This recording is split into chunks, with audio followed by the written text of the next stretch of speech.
Alright, hi you guys and welcome. Today we'll be adding and subtracting polynomials, but first we have some definitions that we have to go over.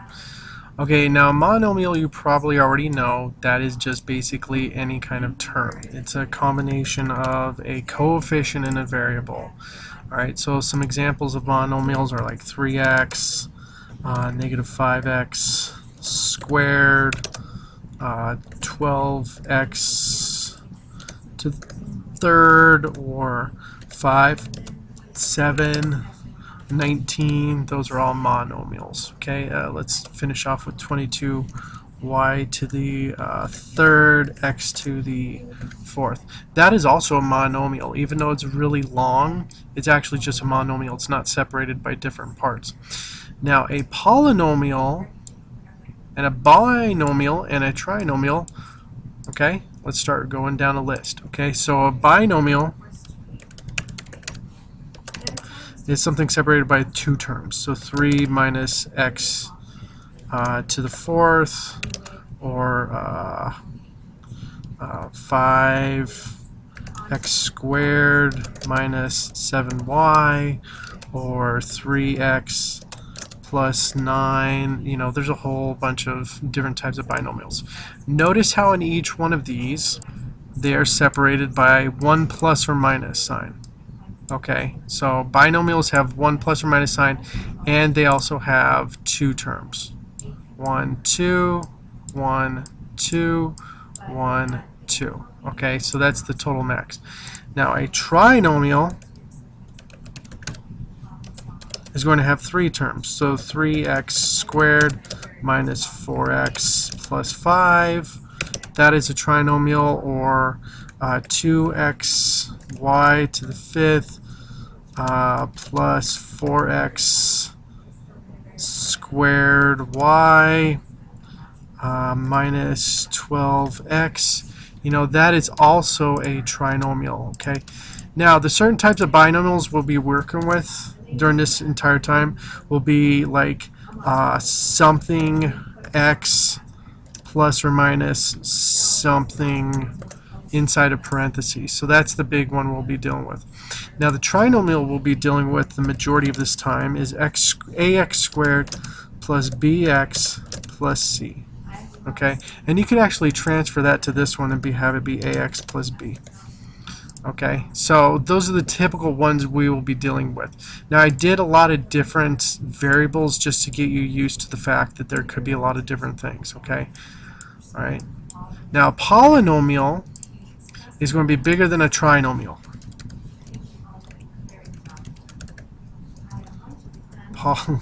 Polynomial. There we go. Okay, it's going to be a lot bigger. So like 3x to the fifth minus 5x squared plus 4x minus 17. That's a polynomial. Or you could have 1/2 x to the third minus 5x squared plus 4x minus 19 plus 5i, and you'll understand what i's are when you get to Algebra 2 and stuff. But polynomials have more than three terms. Okay, now the standard form of a polynomial, I went ahead and actually described it. The standard form is actually this. So the standard form is just listed as this, and it's actually set up to be like this: ax squared plus bx plus c equals 0 is usually the standard form of how you write out something. Okay. Alright, now here's some really unique stuff going down. We're going to go back and talk about the degrees of a monomial and the degrees of a polynomial real fast. Okay, so the degree of a polynomial, and I'm not mixing in a whole bunch of letters because for higher up that's going to be there, but the degree of a polynomial is going to be the biggest exponent. Okay, so in this case the degree of this first polynomial will be a degree of 5. Okay, in this bottom one the degree will be 3. Okay, now in this one right here, this trinomial, the second one right here, if you notice we have multiple letters in there, you would add up the degrees of that one. So this would be, for example, this x would have 1, This y would have 5, so the degree of this one would be 6. Okay, so that's how you find the degree of something with mixed letters. Now the degrees of monomials, once again, just add up the exponents. So that's a 1, this is a 2, this one would be a 3, this would be a 0, 0, 0, and then this one would be actually 7 because you add up the 3 and the 4 and you get 7. Okay, so that's the degrees of how that stuff works out. Okay, now on to the actual math at hand. Okay, now some simple problems just to work with. Now when you're adding, and make sure you add or subtract like terms, okay? And please be very careful about your like terms. That one's the biggest one that you could ever think about. Okay, now what I do is I pretty much just write it underneath each other. Now adding is going to be a lot easier than subtracting because I'll have a technique for subtracting a little bit later. But what I do is I just go ahead and I write it in standard form. Now I did talk about standard form, but proper standard form is where you start with the biggest exponent and you work your way down from it. So we would have 3x squared first, minus the 5x, and then plus the 12. Okay, so that's the first part. Now underneath that, I'm going to put this underneath it. Okay, and I'm going to line up the like terms. And so this is going to be plus, because I'm adding them. So this will be negative 4x squared. Okay, and now if you notice the negative 7 and the 12x don't line up with the negative 5x and the 12, so I'm going to flip them. So I'm going to put the 12x here and the minus 7 over there. So this will be plus 12x and then minus 7. Okay, just so that the terms line up over each other correctly. Because if I do that, it just makes my job a whole lot easier. And you know, I don't make the bigger chance of trying to mess it up. Okay, so for the first one, I go 3 plus negative 4, which is negative 1x squared. Then I go negative 5 plus 12, which would be plus 7x. And then I would go 12 plus negative 7, which would be positive 5. Okay, and then once I can't combine anything else, I actually have it all set up. I'm done. Okay, now subtraction's a little bit different. You have to be careful about the order because this one's saying subtract this from this second part.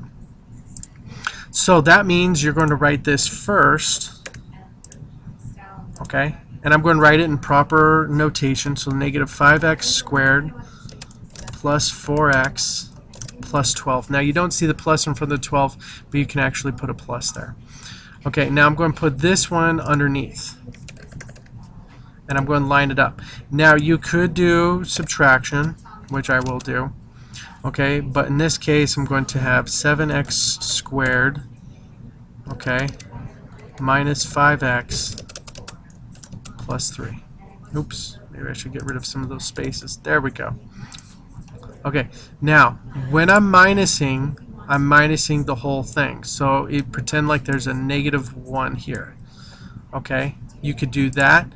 Or you could just minus as you go. Now that does get a little bit extra confusing. So let me just say this. It is much better to distribute the negative 1 and then just add than to not distribute the negative 1 at all. Okay, so I distribute the negative 1 to each term. Okay, and I'm going to take each term. Let's put it over here.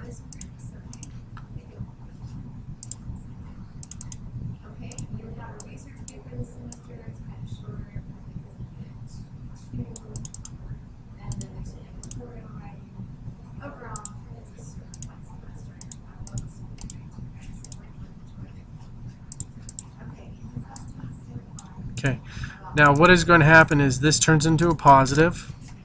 Okay, this turns into a minus. This turns into a positive because negative times a positive, a negative is positive. And then that right there. Okay, and then I just move it right back underneath. And I just go ahead and subtract, or I just go ahead and add from this. So this should be negative 12x squared plus 9x plus 9. Okay, voila, I'm able to finish it off and be done. Okay, so adding and subtracting, you can go ahead and subtract. So this would be -5 minus 7. You would get the -12. 4 minus -5 gets you +9, and 12 minus 3 gets you 9 the same way. But I like addition just to change it all to addition by distributing that negative. Okay, all right. But that's it for adding and subtracting polynomials. I'll talk to you guys later. Bye.